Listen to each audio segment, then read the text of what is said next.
ma'am, thank you so much for doing this. And the premise of doing this podcast is to bring out stories from the women alumni base that we have, and to create role models, because we've got a lot of women that have charted their own paths after IIMA.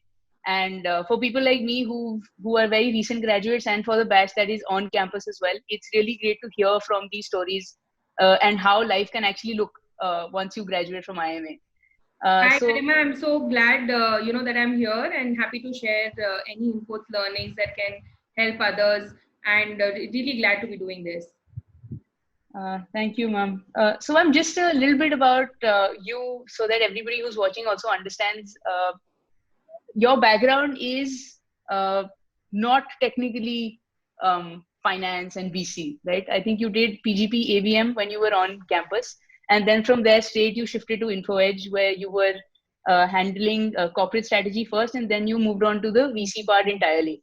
So, how has that journey been for you? How exactly did that pan out? Was it a big change, or do you think that it's the same mindset that kind of gets applied across? Got it. So, at least when I was on campus at IIMA, I was a fresher.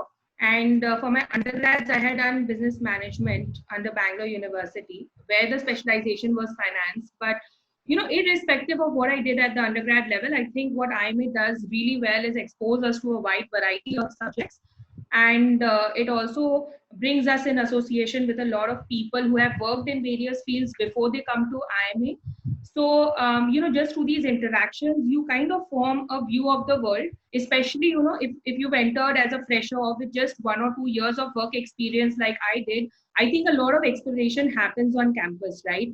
And post campus, actually, what at Info, it was not a campus placement for me. I had taken up Oh, something else, which I quit pretty much soon after because I wasn't very happy, and I decided to do my own startup in the education space, right? So within 1 month of graduating, I moved back to my hometown in Calcutta, and I was setting up my own startup. That's when, completely by, I would say, fortitude. There is a professor by the name of Sunil Handa, right, who right. popular for entrepreneurship and related courses on campus. We were very unlucky to not have him take the course, the year in our second year, but he did agree to come for just 1 or 2 sessions, I think, to campus that year, because Okay. we couldn't do the full course with him. And in after those lectures, it so happened that he said that, the first 5 or 10 people are going to write to me for a one-on-one session, who are genuinely interested in entrepreneurship and trying to do something different. I'm going to do those meetings with them, but you have to be in early and you have to tell me why, we should be spending that hour together. So I was very interested in entrepreneurship from a pretty young age, and I always wanted to do my own business because my family is also, all business people. So I wrote to him pretty much right after the session. I wrote to him. I got a slot. I went to meet him, and then I built a relationship with him, which was a lot about ideation, what to do in life, what I was currently working on. He was very encouraging, and that's how he made the introduction to Sanjeev, who is the founder of InfoEdge. So after I had quit my job, I went back home to do my own startup.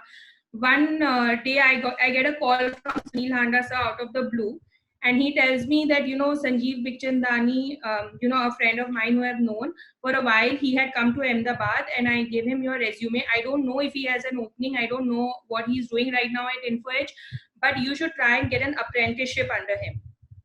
Even if it's unpaid, I don't know how you're going to make it work, but just fly to Noida where his office is and he's based there, and meet him. And then you can do your own startup in 2 years after you learn how to build a business from him. So that's how I actually landed up at InfoEdge. Starting out, my role was in the corporate development team. It's a little different from corporate strategy. The corporate development team also used to invest in startups, only the strategy team is sort of separate, but Ah, okay. essentially it was from the balance sheet of the company. So corporate development is more about investing from balance sheet and also doing strategic investments and M&A alongside financial investments, which over time, has transformed into a role where I only look after the financial investments piece, and a separate vehicle has been formed for the same. So that's the difference between what I did for the first 7 years and now what I've been doing for the last 1 year. But essentially, it's a lot of luck and it's a lot of just trying to try out different things in life.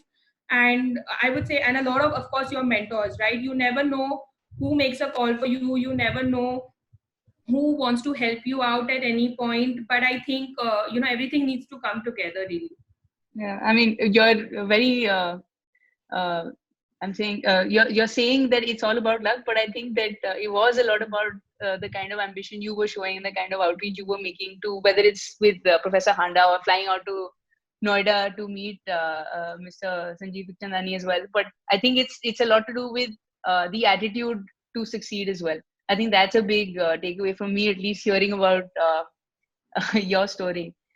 So, ma'am, did you at any point when you were in on campus, did you think about this being your career journey, or did it kind of just develop over time? Actually, it was never planned. I always Mm-hmm. knew that I am going to be in a setup where either I'm doing my own company or I'm Mm-hmm. trying to build someone else's institution or company from scratch, or Mm-hmm. pretty much from the early days, or working with startups. I was always very fascinated about entrepreneurship and trying to do your own thing. So it was honestly all unplanned, but I always stuck to sort of that course. So whether it was what I did during my internship, what I took up after my finals, I didn't sit for placement, so I got a different job while I was on campus, and that was also along these lines. And then going trying to do my own startup, going to meet Sanjeev because he had built a great company himself. So I think I just stuck to that common thread, but otherwise it was a lot of discovery. That's damn interesting. And I see from your profile as well that you were also on the board of Policy Bazaar and you were a board observer. I'm not sure what the difference is, but I'm guessing it's still on the board of Yeah, yeah, Zomato. How yeah, was yeah. that journey? I mean, both obviously were huge successes for Info Edge as well, and it must Yeah. have been really fascinating to see it up close and see the spike happen. And then, how was that journey for you? Yeah, I would say I was very, very lucky, to see the growth of these both of these tremendous companies at a very young age. Uh, a board observer and director, essentially, the difference is that a director is more like a formally appointed representative of the investor, where you have a voting right and you have other, more important rights to Right. decide on matters related to the company. And then observer position is more like you have to be involved in all the board meetings. You are given the agenda, everything that's going on, but you just don't have the voting power, Hmm. right? So I would say both of them have been immense learnings, because when I came into InfoEdge, they had just received their early checks from InfoEdge, just a couple of early checks, I guess. But over time, just seeing how the entrepreneurs dealt with the downs more than the ups, right? Because every Hmm. entrepreneurial journey will definitely have times when your back is going to be against the wall, and how you put your team together and how the leadership just comes together to go through that and emerge successive at the success with success at the end of it. I think I learned that by seeing these companies over the last 8 years. Both of these companies have shown immense resilience, along with, of course, a lot of mindset around innovation, moat, IP. I think there's always been a lot of fresh thinking from those teams. And along the way, I've also seen other investors come on board, because both of these were companies where InfoEdge was the first investor. And Right. over time, they all got really large investors in, Chinese, Japanese, American, Indian. I think we just saw the whole gamut come in. And over time, you realize the dynamics of how different investors think in different ways in terms of the stage they come in, what do they look for in founding teams. It's a very, very rich interaction in board meetings. So yes, I would say overall it's been as huge a learning for me as it's probably been for the founders. Now, any anecdotes that you can share with us? I'm sure a lot of it is confidential, but something that can be shared in a public sphere, something that we can learn from as well. You spoke about downs, right? And I think that's actually very interesting that you speak about that, because most people only hear about this work really well, but some anecdotes around the downs and how they were handled brilliantly. Sure, sure. So, something I can share, because a lot of it is out in the public domain, is how maybe Zomato handled this COVID pandemic, right? The Mm-hmm. crisis that came with it, because the food delivery business was severely impacted. Yeah. Volumes were down 85% when the crisis started. And what the team did in the meantime is they realized that, look, over the revenue side, you will probably not have too much control, given that people are not ordering from outside. Their concerns around hygiene, the disposable incomes have gone down, and various factors are playing there. But they could do a lot on the cost side of things, and figure out Mm-hmm. how to optimize a lot of those costs without having to necessarily, hit at people's paychecks without their consent, or having to undergo a massive restructuring, which the team did exceptionally well. So pre-lockdown, they were in double-digit millions cash burn every month, Yeah. and in June they reached a cash burn of about $1 to $2 million for the month, which is phenomenal, Yeah. considering that the revenue had gotten impacted a lot, especially for their dining out piece. So that is something I would say, that's an outcome that we see, but a lot went on behind the scenes, where all the senior leaders decided to go in for voluntary pay cuts. They had enough cash in the bank, right? So, mind you, all this was not driven by lack of cash in the bank or lack of investor interest. It was all about dealing with the situation which was forced upon you without you having preempted it. And how can you quickly be so flexible as to turn around your operations, your economics, so that you get yourself to a much better place? Yeah. That's quite fascinating. Actually, I didn't know the numbers, but I did know that obviously it must have been a very trying time for Zomato specifically as well. Ma'am, now that we've gotten onto this topic of coronavirus as well, how do you see your life changing in your career in terms of investing, and are your priorities changing? Or I mean, there is news about, of course, investment being at an all-time kind of low in the last 2 quarters. So how has that changed? How has that world changed for you? So, we do early stage investing. We come in even pre launch of companies. I would Mm-hmm. say from the C to the Series A space, we haven't actually seen activity slow down too much. This Okay. is quite contrary to external perception. Maybe Mm. the deals from in that stage don't get announced as often, and it's the larger deals that get covered in the media.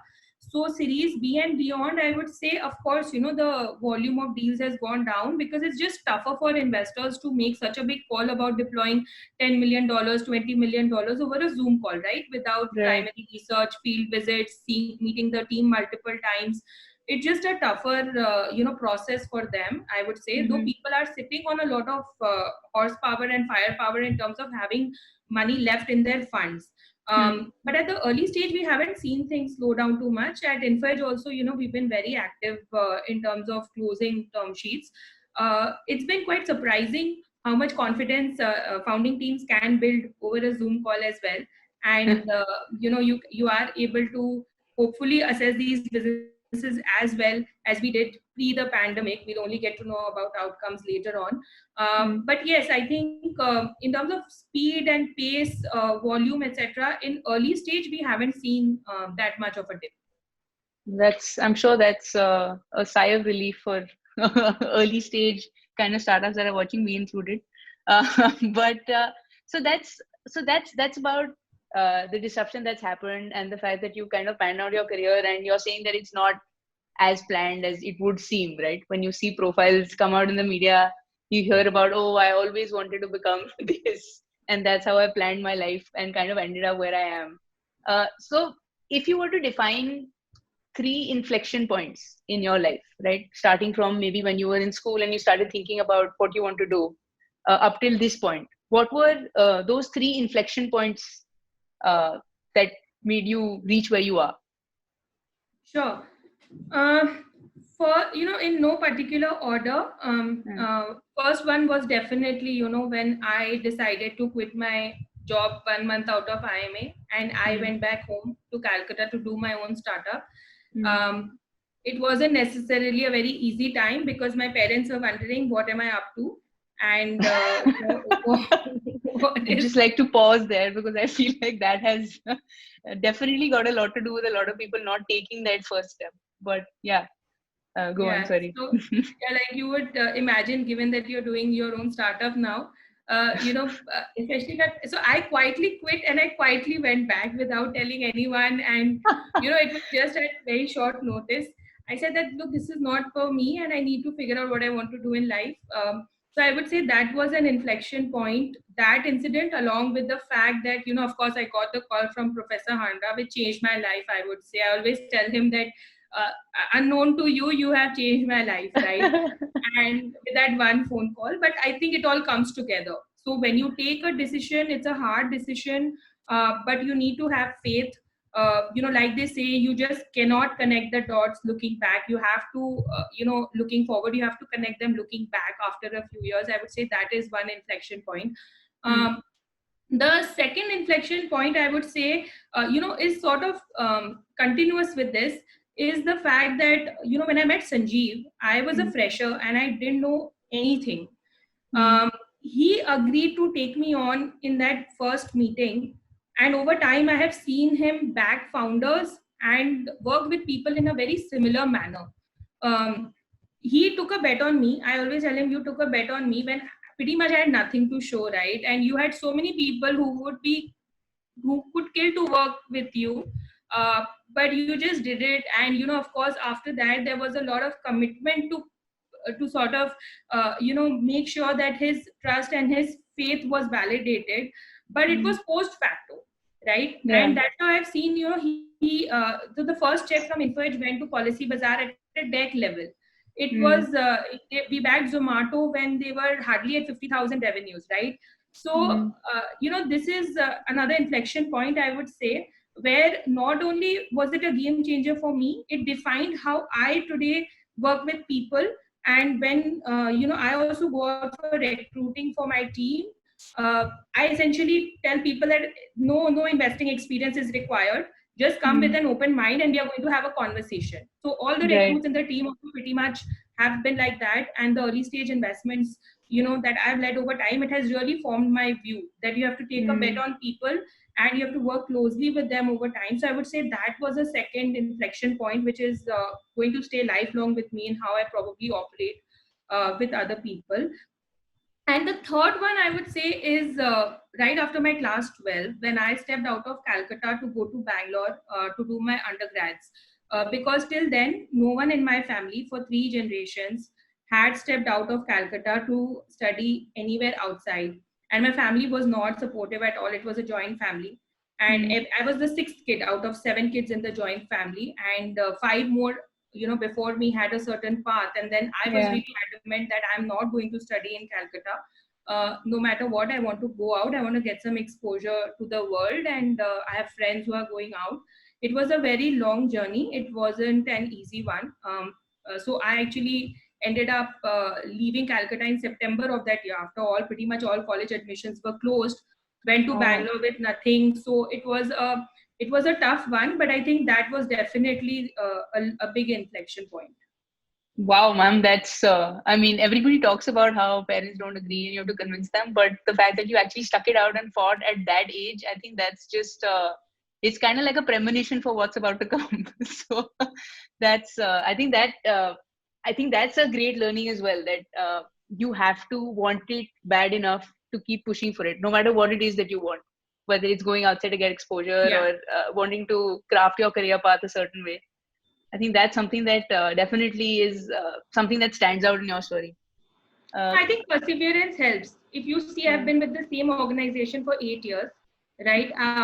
There were better opportunities, better paid opportunities, I would say larger funds. Everything happened along the way because you meet so many investors while you are at these portfolio companies meetings. You cross paths with them every day. So you don't need to apply for jobs. I never did Mm, that. But you always have people who are talking to you, and they want to give you something larger, they feel. But I think if you enjoy something and you find your passion and you know what you want and you find it, right? So it hits the right note somewhere while you're doing it, you'll feel it. I think, I felt it pretty early on. I got lucky that way. But when you're doing something, whether this is it for you, and then you have to stick it out. So mm, you have that conviction and then you stick it out. Don't, think of too much about the result or the output. You'll probably fail. It's fine. You'll pick up. You'll go on. You'll pick yourself up, but you'll be fine. yeah. I think the other thing that is coming out as a stark kind of contrast is how you speak about the team, right? And the fact that the attitude. in your organization is about taking bets on people.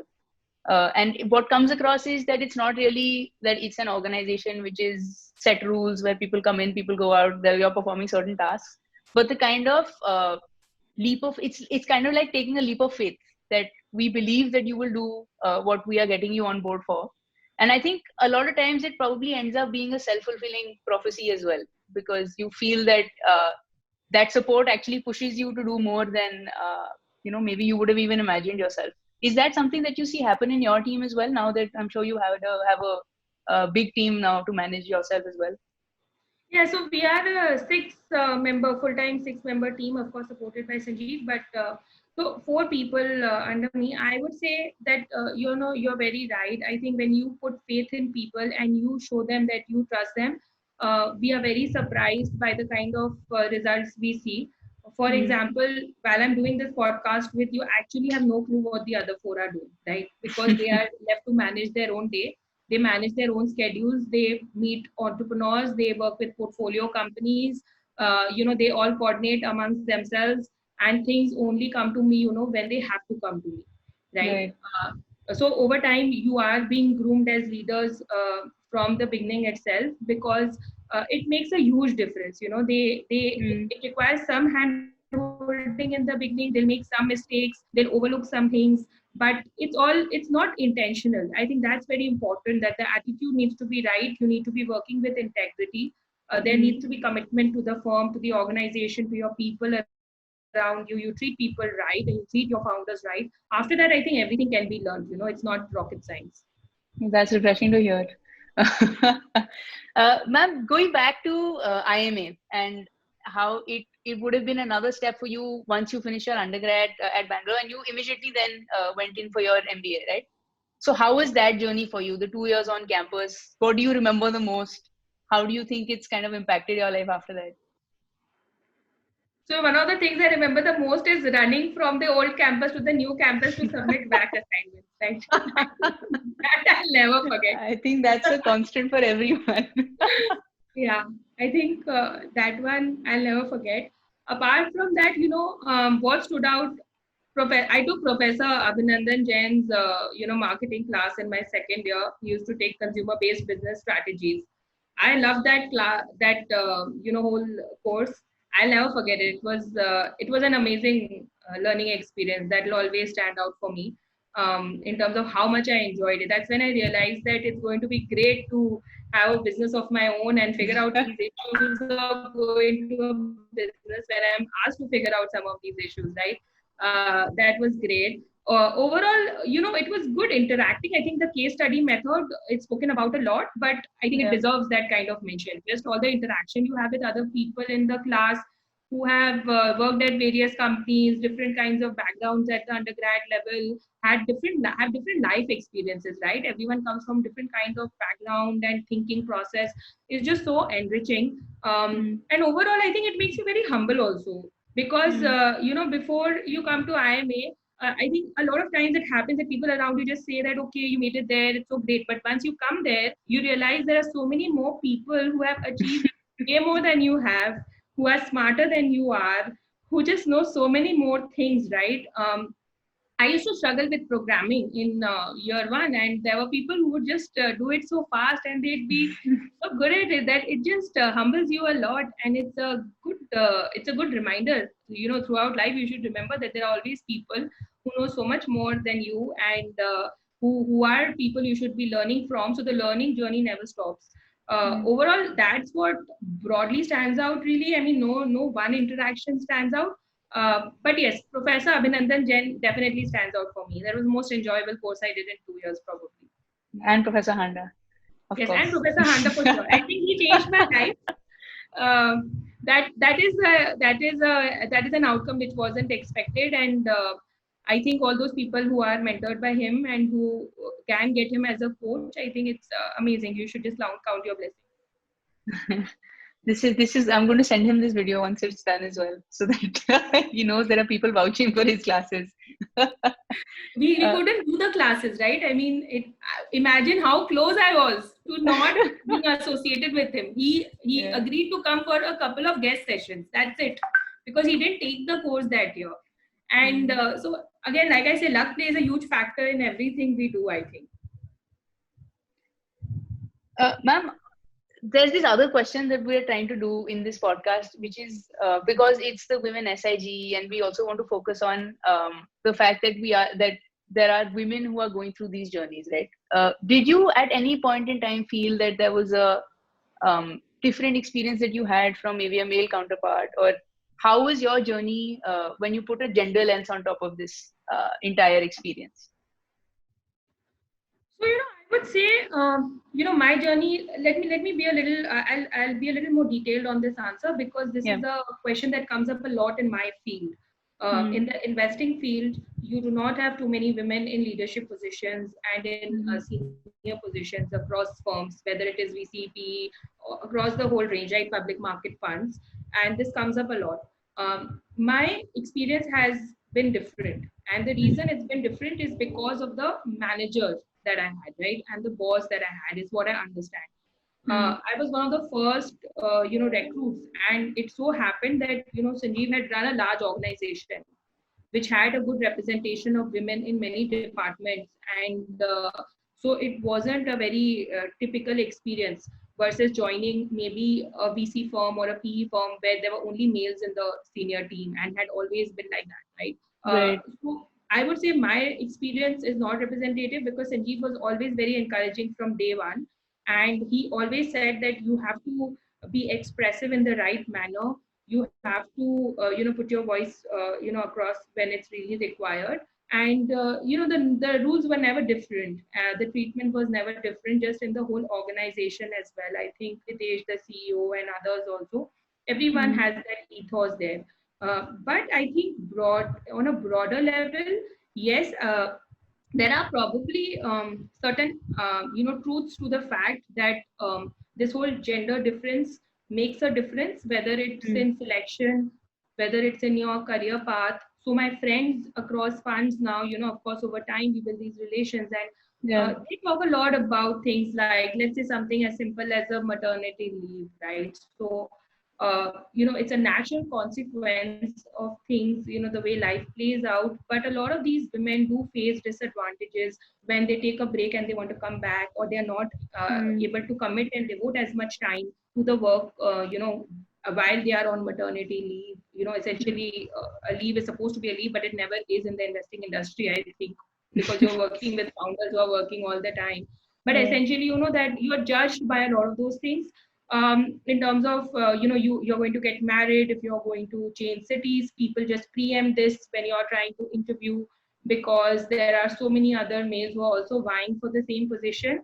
Mm. So I'm unable to talk about other industries, but at least in the investing industry, I think we could possibly do a better job and just be more flexible, because these investing firms are small and they are also male dominated. The policies and just the flexibility possibly could be more. Mm. Mm. Yeah, I think, and so that's around working in the investing industry. Do you see a difference also play out when you're investing in these startups as well, or is that not something that plays out? So for us at InfoEdge, there is no difference, right? We backed women founders at all stages. In fact, one of the first women founders we backed was at Maidala, and she has two kids who were born after, and they did pretty well at the time. So Hmm. uh, at our setup we don't do that, but to and I wouldn't know too much about other setups, but women founders tell me that they just find more comfort if there is a woman also across the table, Hmm. right? Which is not the case in a lot of the firms out there, investing firms, because Hmm. if a woman is there, you are able to come and talk about things, and at times a lot of, because see, doing a startup or doing a business is like life weaving itself into your business, right? Yeah. It's never Yeah. separate. You're not going to come back and say, 5 o'clock ho gaya, अब तो मेरा startup हो गया आज. So no one does that. So I Hmm. think a lot of personal considerations start coming in, and it's good to have someone across the table of the same gender who you think will just understand better. So that I Right. feel happens. Also, I think in terms of understanding what you want to build, at times, if today women centric businesses, beauty centric businesses, they're becoming larger. So if there are women founders also involved, and plus on the other side there's a woman investor, then just the kind of inputs you can possibly give to your team also alongside others' views, I think it just becomes more holistic. Right. So that's very interesting because you never get to hear the insider's view on how exactly each industry is. So I think it's promising to hear that things are kind of changing, and I think a lot of it will also happen as in when a lot of these organizations like InfoEdge was once a new organization that was set up with a different set of values. I think that I mean it looks promising that things like that will keep cropping up over time as well. Yes, yes, for sure. I'm very hopeful about it because in our industry also we see a lot of firms being very mindful. And when they go out recruiting also, they are trying to get that diversity in. The recognition is coming that you need to have a more diverse workforce, and Right, they're making progress. right. Is it like a checklist item as well that you kind of see right now? I'm sure it mustn't be at an early stage thing. Checklist for a startup we want to invest in. Typically होता है ना कि हाँ, profile of founder is this. Profile नहीं है but checklist Hmm. तो होता है. Hmm. ब्रॉड चेकलिस्ट होते हैं, 4-5 चीजें ब्रॉडली हैं. पहला है कि of course what's the problem you are solving. Hmm. Is the solution innovative? Does it have IP? Can it be defensible in the market against competition? So all of that, I would say we start with that check first. That Correct. are you solving an unsolved problem, and how did you come across the problem? We don't like people Hmm. who have gone and read 20 reports and now wanting to do a startup. We like people who have felt the problem themselves and have seen it at close quarters and now feel so passionate about making the solution that they want to go after it, right? Because Hmm. just your resilience is probably going to be higher and your understanding of the solution needed. The second is, of course, the team. So how good are they in terms of complementary skill sets? Whether the right skill sets are there. There is a mindset that you need to get in the right people. Leadership hiring, you have the potential to do that. I would say that's the second thing. And third thing, we try and understand just in conversation is whether how you plan to build the company ground up, because we come in so Hmm. early.